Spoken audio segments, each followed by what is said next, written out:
महाराष्ट्रामध्ये ज्या पद्धतीचा पाऊस गेल्या 4 दिवसांपूर्वी 8 दिवसांपूर्वी पडलाय आणि अजून सुद्धा त्याचा सगळ्याच्या सगळा अजून चित्र आपल्याला सगळं दिसतंय की अजून सुद्धा काही ठिकाणी त्या पावसाचा परिणाम होतोय।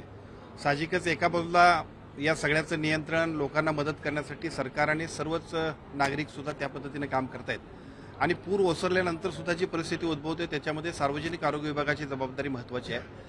सार्वजनिक आरोग्य विभागाच्या वतीनं आमच्या सर्व डायरेक्टर ऑफिस आणि डेप्युटी डायरेक्टर ऑफिसच्या सगळ्या टीम्सना त्या ठिकाणी आपण या संदर्भात साथ रोग येऊ नयेत, साथी विशेषतः अशा पद्धतीने एखादा पाणी आलं की त्याच्यामुळे जे काही नुकसान होतंय त्या नुकसानीनंतर येणाऱ्या सगळ्या रोगराई होऊ नये, विशेषतः सगळ्या पाणी गरम उकळून पिलं पाहिजे लोकांनी, त्याचे आवाहन करण्यापासून ते सगळ्या ब्लिचिंग पावडर टाकण्यापासून सगळ्या गोष्टी आणि विशेषतः या सर्व गोष्टींवरती योग्य ते नियंत्रण करण्यासाठी या सूचना दिलेत। त्या ठिकाणी असणारे सिव्हिल सर्जन, तिथले डीएचओ, तिथल्या सीईओंशी संपर्क करून आणि गाव पातळीवरती ग्रामपंचायतींबरोबर तिथले आमचे आरोग्य विभागाचे कर्मचारी संपर्क ठेवून आहेत।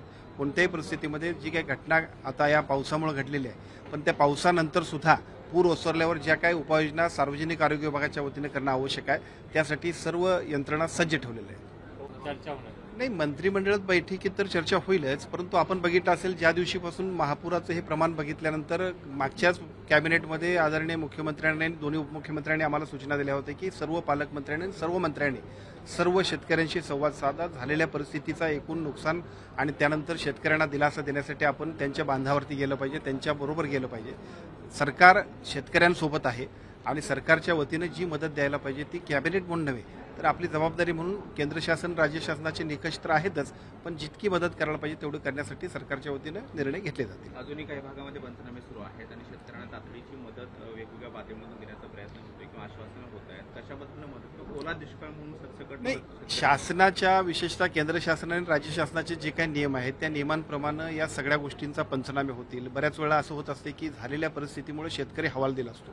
साहजिकच शेतकऱ्याची मानसिकता अशी असते की एकूण एका बाजूला झालेलं नुकसान आणि मग सरकारच्याकडून सुद्धा लवकरात लवकर मदत व्हावी ही त्याची अपेक्षा असते, परंतु वस्तुस्थितीचा पंचनामा करूया, त्या पद्धतीने योग्य त्या उपाययोजना करूया आणि त्या सगळ्या नुकसान भरपाई देण्यामध्ये सरकार तत्परतेने काम करणार। दिवाळीपूर्वी मदत जाहीर होईल असे सांगितले जात होतं, तर त्यासाठी आता माझं म्हणणं असं आहे, आपण सगळ्यांनी समजून घेतलं पाहिजे की परिस्थिती अजून सुद्धा काही ठिकाणी परत पाऊस पडतोय।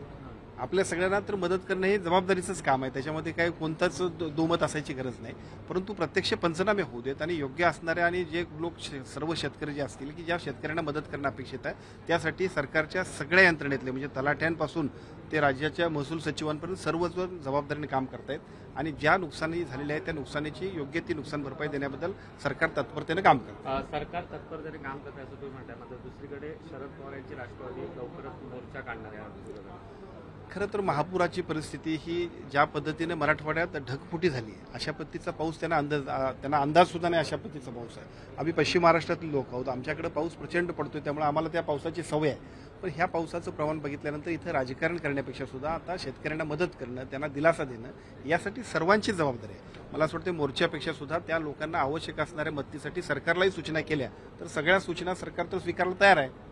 एक राजकीय प्रश्न, दसरा मेळावा येतोय, शिवसेनेचे 2 दसरा मेळावे होत आहेत, मात्र खरा दसरा मेळावा फक्त उद्धव ठाकरेंच्या नेतृत्वामध्ये होतो। शिंदे गटानं आपला दसरा मेळावा गुजरातमध्ये जाऊन घ्यावा असं संजय राऊत। शिवसेनेचे मुख्य नेते आदरणीय एकनाथजी शिंदे साहेबांच्या नेतृत्वाखाली ज्या पद्धतीनं महाराष्ट्रामध्ये शिवसेनेचं काम चाललं ते आपण बघताय आणि मला असं वाटतं दसरा मेळावाच नव्हे तर शिवसेनेचं कामच इतकं प्रभावी आहे की त्या सगळ्या कामाच्या माध्यमातून महाराष्ट्रातली कालची सत्ता येण्यामध्ये सुद्धा आम्हा सर्वांचं वाटा सिंहाचा आहे। त्यामुळे आता या गोष्टींपेक्षा सुद्धा दसरा मेळावा आनंदात आणि उत्साहात साजरा करण्याकडे आमचं भर आहे। धन्यवाद।